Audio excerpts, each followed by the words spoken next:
Chapter 29.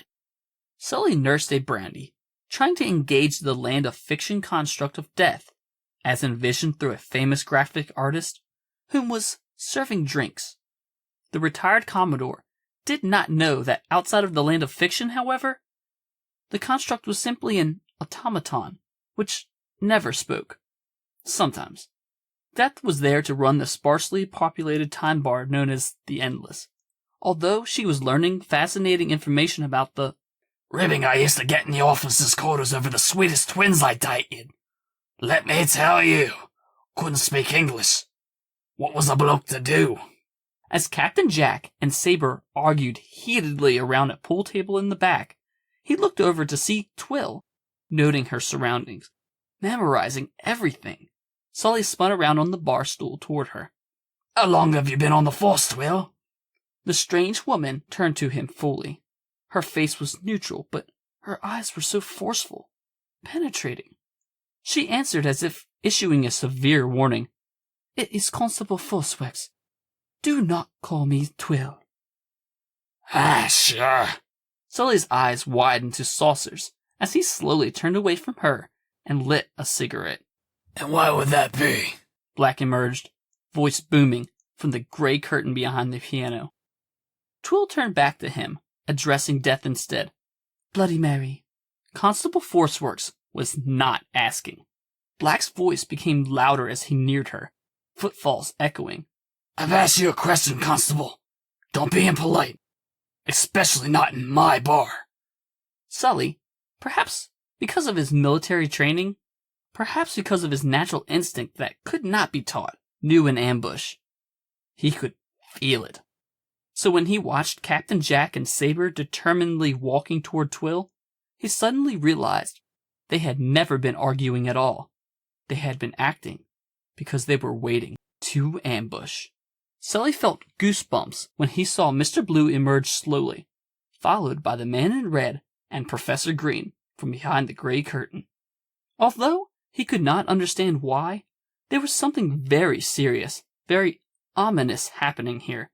He knew it was beyond his comprehension, yet there was a palpable intensity and power about this moment. Sully very much wished he could understand something so very far over his head. It was like staring into the sun. Mr. Blue, the man in red, Professor Green, and Black lined up on the bar on the other side of Twill. Sully picked up his drink and walked away. Why don't you want to be called Twill? Black asked without looking at her. He pointed at the bar. Death gave him 2 fingers of whiskey. He picked it up without drinking and spoke. I like the Welsh language. Some think it's the same as English, but it actually has several subtle differences. It has 28 letters, yet doesn't have the English ones. J, K, V, X, Z. Aside from A, E, I, O, and U, the Welsh language commonly employs W and Y as vowels. I know. Twill stirred her Bloody Mary with a stick of celery. In the word, Twill. Professor Green looked at the hot tea which appeared before him. Constable Forceworks' hand stopped moving.